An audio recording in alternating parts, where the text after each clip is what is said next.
आज की इस वीडियो में बात करने वाले हैं कि फोर्थ ग्रेड का जो डॉक्यूमेंट वेरिफिकेशन हुआ है और उसके बाद जो लिस्ट आई है एब्सेंट स्टूडेंट की, उस लिस्ट में ऐसे स्टूडेंट का भी नाम आया है जो पहले ही अपना डॉक्यूमेंट का वेरिफिकेशन करवा चुके हैं। तो उन लोगों को अब क्या करना है? तो उन लोगों को कुछ नहीं करना है। जैसे कल भी थे तो कुछ स्टूडेंट कल भी चले गए थे और अपना डॉक्यूमेंट के बारे में बताया कि उन्होंने डॉक्यूमेंट का जो वेरिफिकेशन था वो पहले ही करवा दिया था, तो उनको प्रेजेंट स्टूडेंट की लिस्ट में ऐड कर लिया जाता है।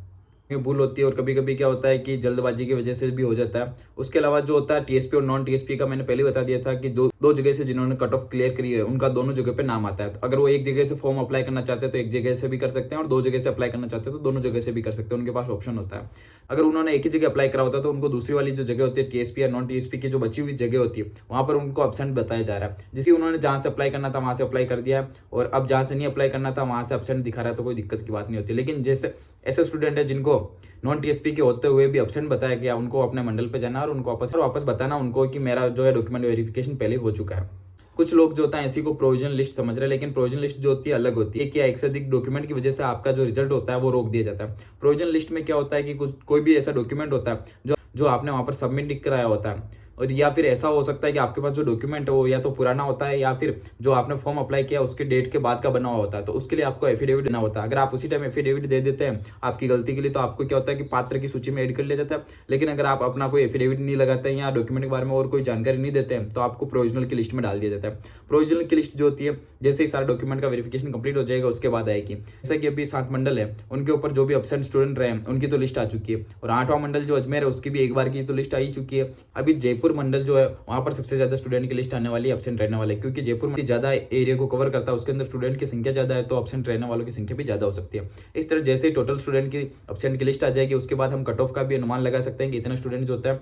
एब्सेंट रहते हैं और इतने स्टूडेंट जो है प्रेजेंट रहे, जिसकी वजह से हम कट ऑफ का अनुमान लगा ही सकते हैं कि अब कट ऑफ कितनी जाएगी। तो ये सारा वीडियो जो है उसके बाद ही बनाया जाए। डिपार्टमेंट होता है जैसे कि पटवार हो गया, वीडियो हो गया, फोर्थ ग्रेड हो गया, लाइब्रेरी हो गया, हर एक जो वैकेंसी होती है उसके अंदर जो ना कुछ प्रोविजनल स्टूडेंट पाए ही जाते हैं। वीडियो में क्या होता है 200 ऐसे स्टूडेंट है जिनको प्रोविजनल किया गया, उनका प्रोविजनल क्लियर नहीं हो पा रहा है, जिसकी वजह से वीडियो का जो रिजल्ट है वो अटका हुआ है। उसकी फोर्थ ग्रेड में लगभग 1,60,000 स्टूडेंट बुलाए थे, उसमें से 20 से 30,000 स्टूडेंट तो प्रेजेंट हो ही जाएंगे। सभी जो स्टूडेंट होते हैं वो अवेयर नहीं होते हैं, कुछ ना कुछ स्टूडेंट जो होते हैं वो अपने ध्यान नहीं देते हैं डॉक्यूमेंट के ऊपर, जिसकी वजह से क्या होता है कि उनके डॉक्यूमेंट कंप्लीट ही नहीं होते हैं। प्रोविजनल लिस्ट निकलने के अंदर आपका नाम आता है, आपका जो भी कारण होता है प्रोविजनल किए जाने का वो आता है, और एक आपको टाइम दिया जाता है कि इस टाइम को यहाँ पर आना है, इस स्कूल में आना है और आपका जो भी डॉक्यूमेंट बाकी है वो सबमिट करवाना है। तो आप उस टाइम वो डॉक्यूमेंट अपना बना के ले जाते हो और सबमिट करवा देते हो तो आपको कोई दिक्कत नहीं होती, आपको पात्र की सूची में ऐड कर लिया जाता है। लेकिन अगर आप उस टाइम वो डॉक्यूमेंट सबमिट नहीं करवा पाते हो तो क्या होता है कि आपको जो होता है अपात्र की सूची में ऐड कर लिया जाता है और आपका रिजल्ट फिर नहीं आता है। तो आप जितने भी डॉक्यूमेंट आपके बाकी है उनको सारे चेक कर लें, और जिनके अंदर भी अपना डॉक्यूमेंट सबमिट नहीं करवा पाए थे तो वो अपने डॉक्यूमेंट को अभी तैयार करवा लें, और जैसे ही प्रोविजन लिस्ट आती है और उनका नाम आता है तो वो जाएं और अपना सीधा ही डॉक्यूमेंट का वहाँ पर वेरिफिकेशन करा लें, जिससे क्या होगा कि आपको भी पात्र की सूची में ऐड कर लिया जाएगा। और अपनी जो भी गलतियां होती है जैसे कि आपका जाति प्रमाण पत्र बाद का बना है, मूल निवास प्रमाण पत्र बाद का बना है, उनके नाम में कोई त्रुटि होती है तो इसके लिए आप एफिडेविट उसी टाइम बना के देते हैं। बहुत सारे स्टूडेंट तो उसी टाइम बना के दे देते हैं, लेकिन जिनको जो होता है थोड़ी बहुत भी नॉलेज नहीं होती है,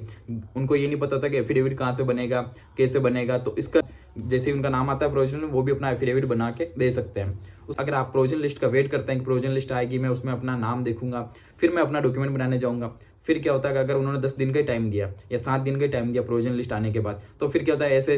टाइम पर क्या होता है कि जल्दबाजी करनी पड़ती है। अगर नहीं करवा पाते तो प्रोविजनल लिस्ट से फिर आपको अपात्र कर दिया जाएगा। इसीलिए आप अपने जो भी डॉक्यूमेंट है वो अभी तैयार करवा लें, और फिर उसके बाद जैसे प्रोविजनल लिस्ट आती है, प्रोविजनल लिस्ट के बहुत सारे रीजन होता है, मैं कल के वीडियो में बना के बता दूंगा किस किस वजह से प्रोविजनल किया जाता है, तो आप वो देख लेना कि कहीं आपने तो ऐसी कोई गलतियां नहीं करी है।